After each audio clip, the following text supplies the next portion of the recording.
Killen Comedy, this wouldn't be happening without the producer, Rocco Romeo. This is your idea. This is your game plan. Tell me a little bit about your business model here. Well, the company I have is Jersey Night Live Entertainment, a limited liability corporation. And what I do is I go out to different venues and I talk to the owners to find out whether or not they're interested in producing comedy shows or comedy-related events. I've been doing this for about 2 years, and I have about, I would say, 7 or 8 different venues throughout the state of New Jersey. It's really taken off. A lot of people are interested in it. We have a fantastic show that's going to happen tonight. Sure. We're able to actually bring in national headliners to do these comedy shows at your favorite venue, right?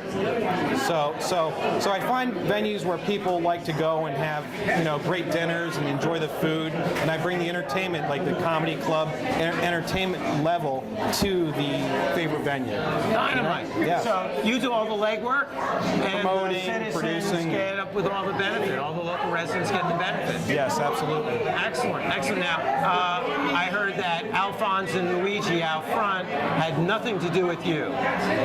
Alphonse and Luigi. They're the guys at the front, the bouncers. Yeah, well, those guys, I don't. They're off the books kind of for me. Okay. Luigi has to go play some Mario Brothers later on. So. That's it.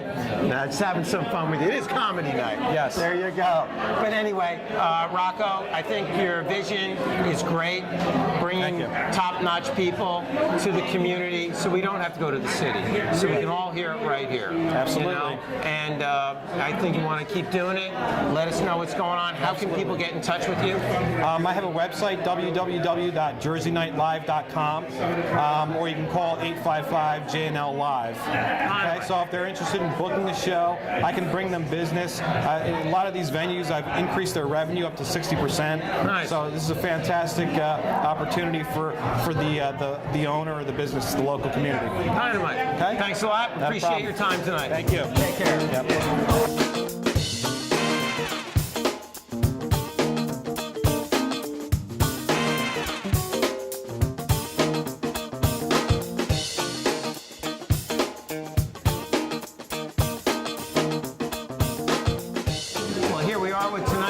MC, another local person, Candace Eisenberger. Hey, thanks for coming out tonight. Thanks for having me. So, how did you get hooked up with Pete's Killen Comedy? I mean, you're from town here, so how did this happen? I am. Well, actually, I also sing in a couple of cover bands. Oh, really? Yes. Very nice. Yes.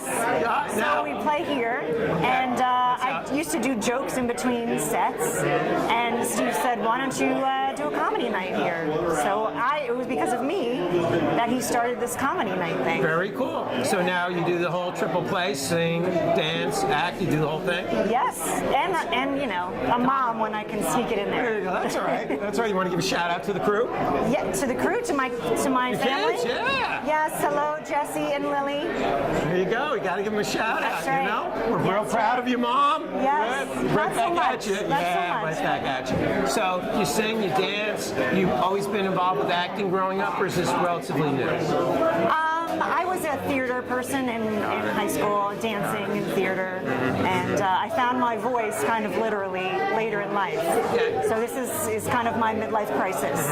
What do you like to sing? What kind of stuff do you like to sing? Well, I like to sing everything, but I sing in a cover band. It's primarily classic rock. Wow. Yeah. Right. Joan Jett, Blondie, Nice. fun. Good stuff. Real music. Exactly, the real music. Real Not music. the stuff that kids listen to today. Yeah, junk, noise. Yeah. There you go. So, Candace, it's kind of tough juggling family, juggling profession. Any words of wisdom for the other moms out there? Well, I like to say I'm a really bad mom, so it kind of leaves me open for the other stuff. There you go. Jokingly, but you really can't have it all. I have an awesome husband.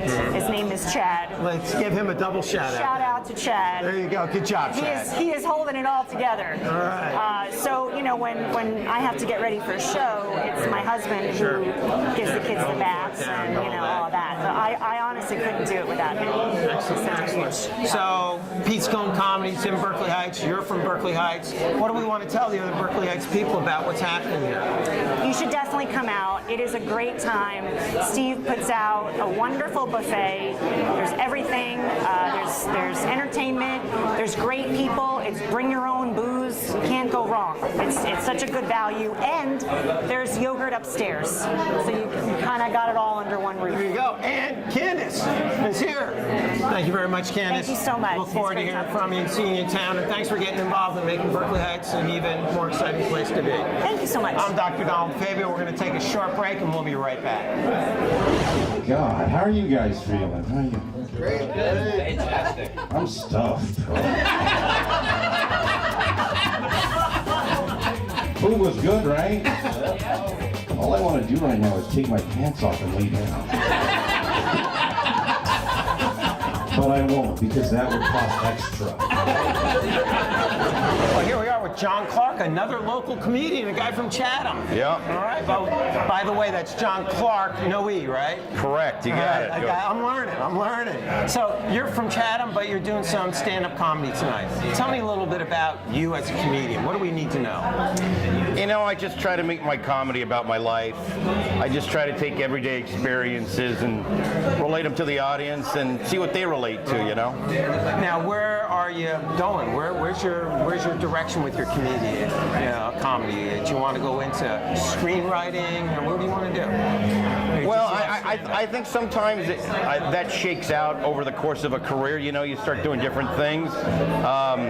Stand-up is my primary, you know. I'm also a commercial actor. Oh, great. And, you know, I do some acting on the side. But I consider myself first and foremost a stand-up, yeah. Mm-hmm. So when you're acting roles, do you always take comedic roles, or do you do some Shakespeare in there? No, not Macbeth? not You got that necessarily. Macbeth look going, you know? Well, I mean, like, you know, I get typecast a lot. I had a commercial once where the line was, you know, wow, pie, it's yummy. I'm like, wait a minute, I'm a serious actor. Then they told me how much they were going to pay me, and I was like, wow, pie, it's yummy, you know? I almost didn't make it here tonight.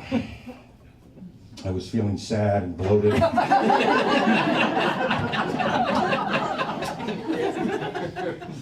There was a good movie on Lifetime. I'm like, screw stand-up comedy in the basement of a Berkeley Heights restaurant. I want to watch Not Without My Daughter. Hey, what about your style? How would you classify your style? I think I'm kind of like laid back, you know? I'm not a really loud comic. I'm not really in your face.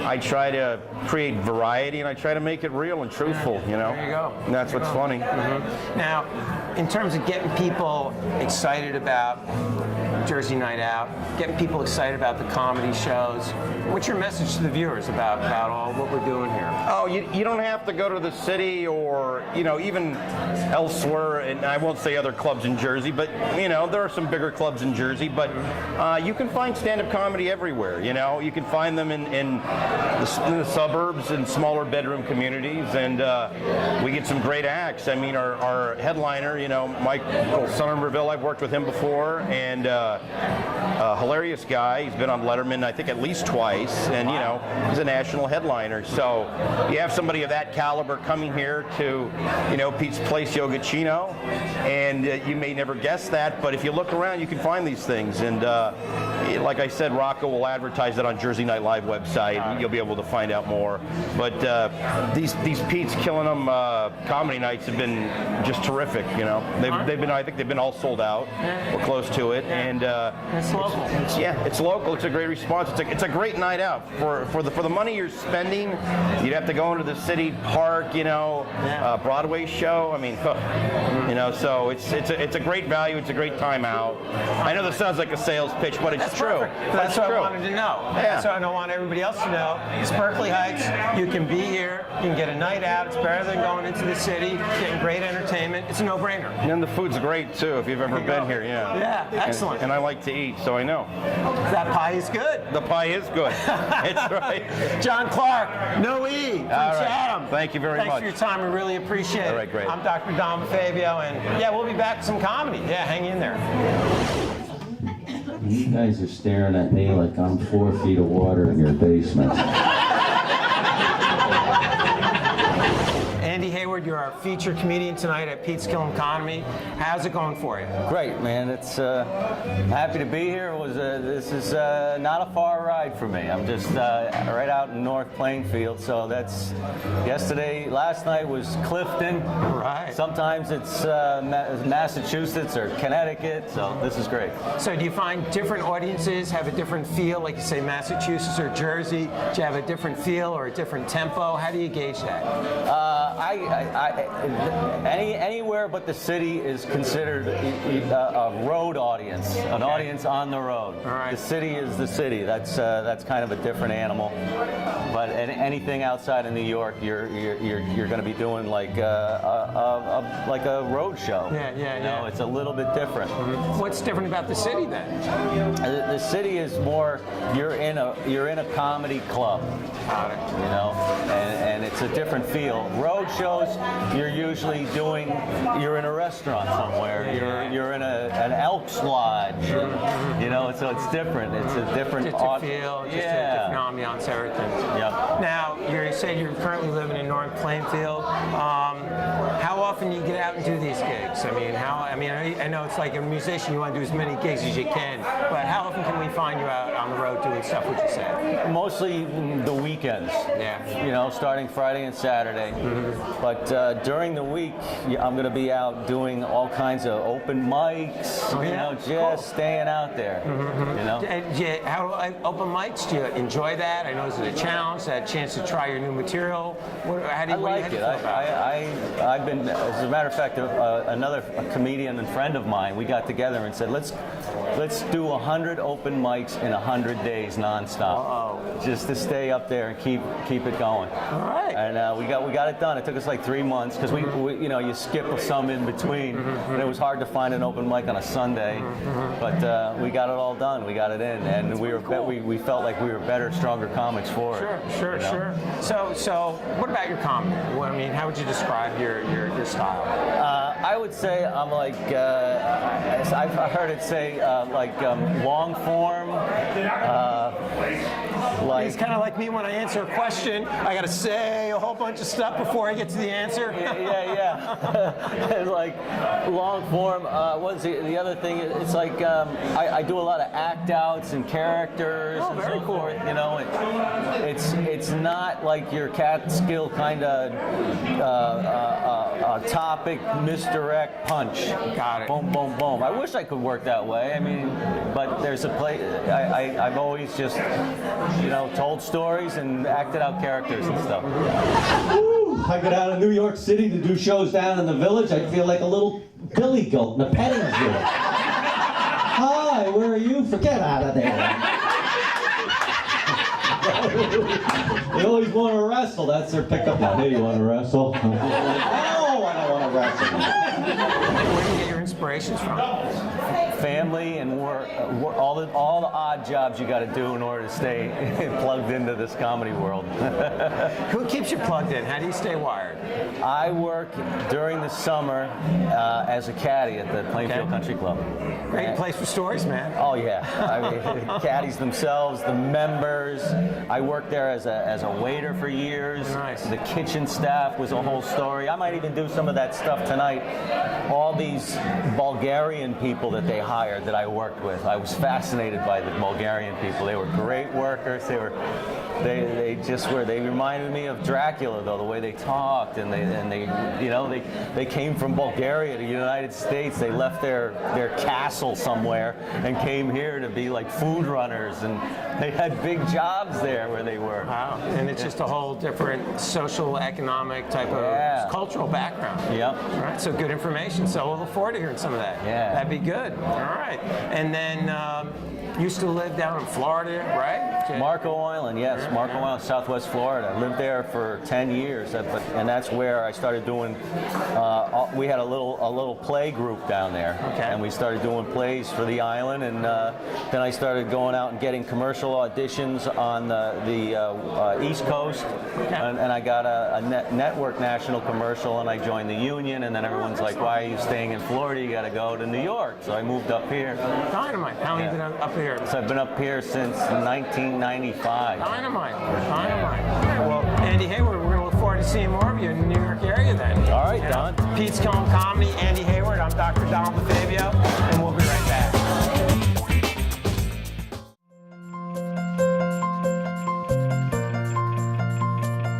Sports are essential for our youth today. In fact, consider this. Sports is the only part of the education process where it's positive reinforcement.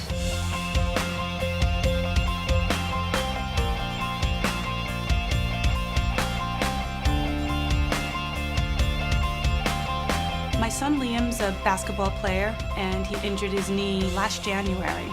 And Dr. DeFabio was recommended by the folks over at Gabriel Fitness. As a gym owner, there's lots of people that need to be part of your team that you need to have relationships with to help keep your clients as healthy as possible. One of the most common injuries we see with youth athletes is the sprained ankle or rolled ankle, and we get excellent results. I have a very unique protocol for that. We start treating them day one with, it's called Graston, but it's an instrument-assisted massage.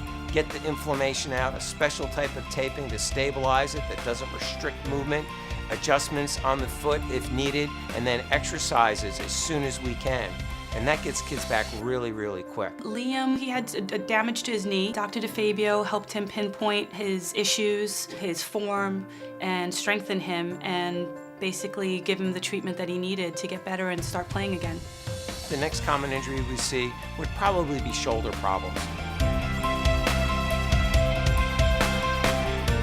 I woke up in the middle of the night and I was unable to lift my shoulder at all. It's important that I have both of my shoulders because I'm so dependent on them.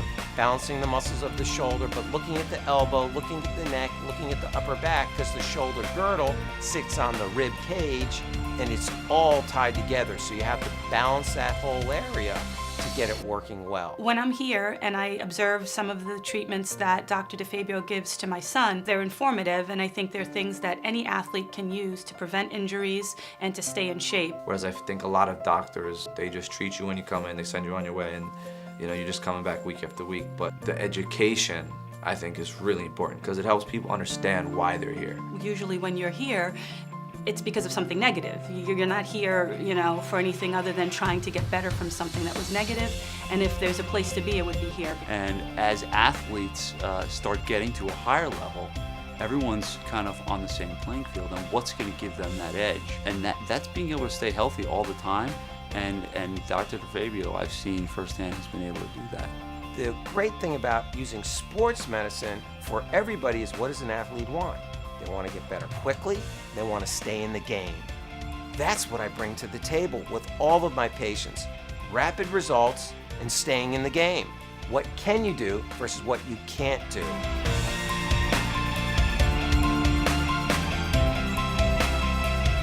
And then I did Letterman for the first time 2 years ago, and then he's had me on 3 more times, and they had me do the warm-up for the audience too, which has been amazing. So I go before the TV show starts and tell a bunch of jokes. And then I introduce Dave, and he talks to me off camera and everything, and it's amazing. And here I am. Back where we started. Well, it's headliner time. Here we are. Michael Somerville, Hey. our headliner, back in New Jersey, bud. Back in Berkeley Heights, even better. That's my hometown. It is. Absolutely, yeah. It is. And family's still here, right? Family is still here. Just literally came from their house, had dinner. Nice. My old bed's still there, in my bedroom and everything. Yeah, it's nice to be back. Good, good. Well, welcome. And Pete's Killen Comedy Night. What do you think about this concept about bringing comedians into town, evening activity in Berkeley Heights? What do you think? I mean, I love it. I grew up here, and I was obviously a quieter, more sleepy town when I was here, but there was never a ton to do at night. And I remember there was the local movie theater which closed, and I mean, there wasn't a whole lot else. You had to go to another town. So not only as someone who likes nightlife, but specifically loves comedy, I think it's a fantastic, fantastic to have something local. And because of the proximity to New York and other major areas, you're getting really good comedians coming. So Yeah, like you. Well, that's And me. There you go. But no, I mean, that's the nice thing about it. It's not like you're in the middle of Timbuktu. You're getting really good comedy. So it's a great concept. Dynamite. So a little bit about you. How did you get into comedy? How did you find out this was your shtick? Well, I grew up, as I said, watching comedy.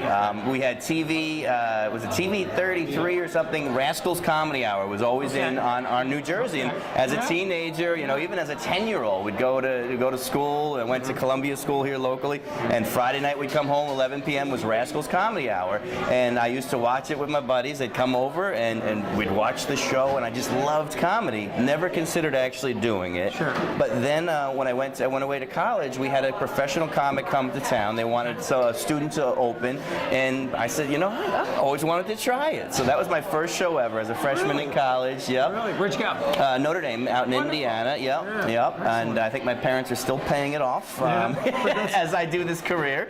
But then even then, I moved to New York right after school, got a job in advertising, and just didn't like it. I started checking out open mics and didn't like getting up in the morning. My neck was getting irritated from shaving every day. And finally I said, you know what? I'm going to quit and try comedy while I'm still young, single, able to do it. And here we are, right back where I started in Berkeley Heights. Circle. It's all big circle. It's all big circle. They did something wrong, apparently. No, this is great. As long as they don't send you back to Notre Dame, I think you'll be okay. That's when you really get nervous. Exactly, you know? exactly.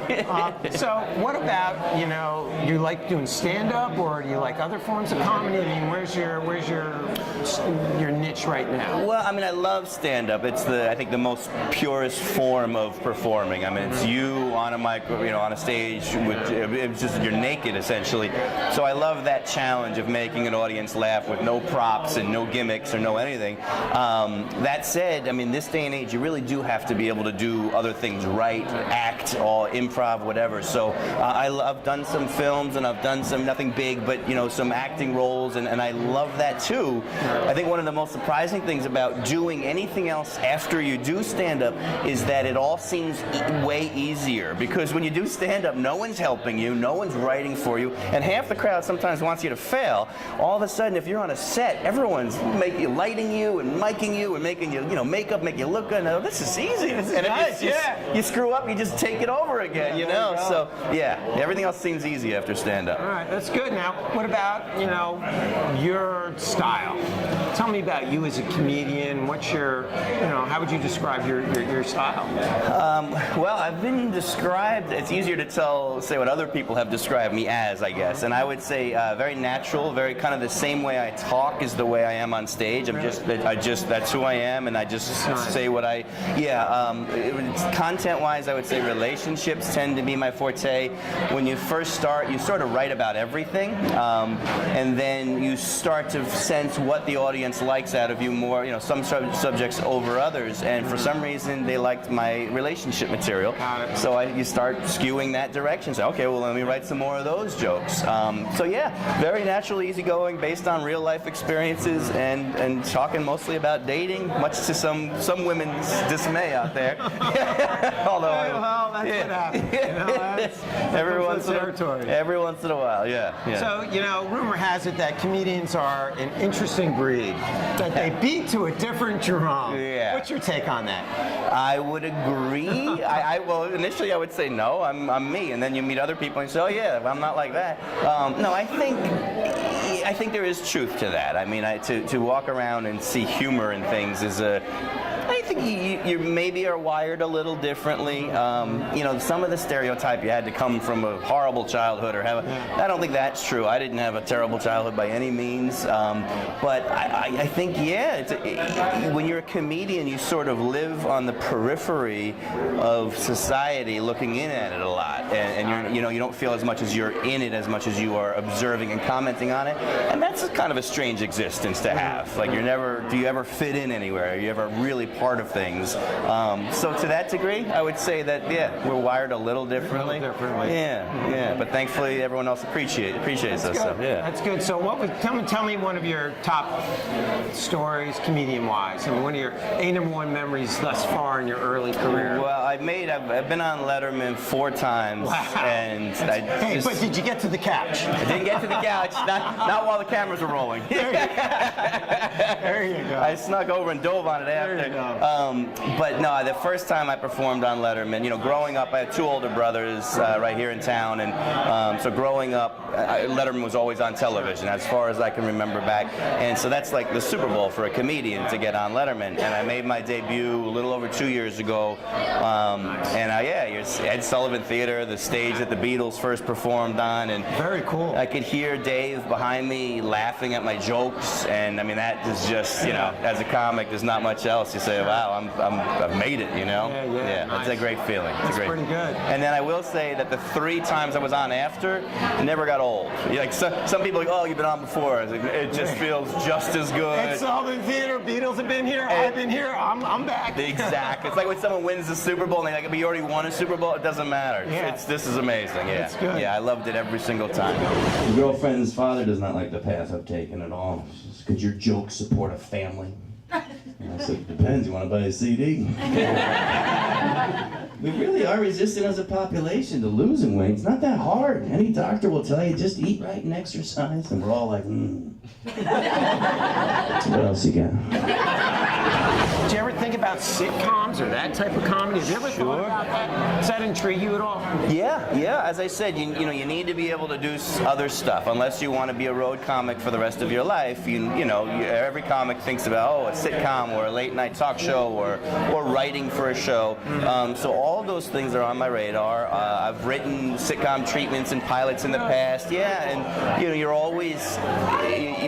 always doing. It's like, you know, multiple gears. Here's stand up, and then here is, okay, what would my sitcom be if I get somebody to listen, you know, and then what would my, you know, idea for another show. So yeah, I mean, you need to constantly be creating ideas, and that's just part of the business. You know, 25, 30 years ago, you got on Carson, you killed, he invited you to the couch, and the next day you had a sitcom. That's how easy it was then, you know. But now it's a very different story. You really got to be your own machine. Has the internet impacted your industry like so many other industries?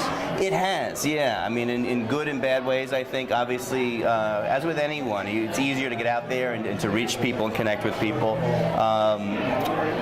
So yeah, and promotion. I mean, I think for this show tonight, we probably promote, you know, most of the people in there are probably via Facebook or via, you know, that's how we communicated. Yeah. What about your jokes? Does that impact your jokes, the timeliness, or the longevity of them? I mean, if it goes viral, the material's now, you know. Well, yeah, how much does that have to be reworked? That's a good point. I mean, it's a good way of getting your stuff out there. At the same time, it set an expiration date on it. The nice thing about it is if you're doing something topical, which I don't do a ton of, but if you are, you can hit a lot of people. I have about 15,000 Twitter followers. So if I have a joke that's funny and timely that day, I can get it to everyone right away. And because the joke's probably not going to be funny in 7 days anyway. It was a joke about something that happened today. But then from there, yeah, you're right. All of a sudden, everyone's seen your stuff, and like everyone has seen either on Letterman. I did 4 Lettermans. It's about 25 minutes of material. So, and then everywhere I go in the country, people have watched those videos to see whether or not they want to come to the show that night. Oh, that's the guy down the street. Let's watch him online. So all of a sudden, they've seen half an hour of my material, and it's like you just got to keep that in mind when you're on stage. Like they already know all these jokes. So yes, but it keeps you motivated to keep creating. So keep writing. Yeah. Now the whole concept of Twitter. You said you got a Twitter and Facebook. You want to share that with our locals? I mean, yeah, sure. What's your contact information? My website is michaelsomerville.com. There you go. And it's got the links to everything on there. It's Twitter is Somerville Puns. Facebook is just Michael Somerville, but the links are all at michaelsomerville.com. So you go there and you can click on anything. Great. And what are we going to see from you in the future, man? What do you think? Yeah. Well, where's your magic wand? Oh my goodness! I tell you, I have. Ask the lady. Come on, ask the lady in the grotto. What's the magic wand? What is it? From the Blessed Lady. Well, right now I'm going to do a show at Pete's, and that's tomorrow. I go to Hawaii for 3 weeks for a nice little run there. But from there, I have a web show. Hopefully, that's going to come out this year, and I have a sitcom concept, but it's getting some attention. So hopefully, in the next year, you'll see me. And if you don't, it means it's not going well. Well, it's going well, Mike. Michael Somerville, thank you very much. We appreciate your time. Yeah, thanks for coming back home. Thanks That's for what having it's all us. about. Yeah. Thanks for tuning in tonight, and we look forward to seeing you on the next show. Have a good night. Have a seat.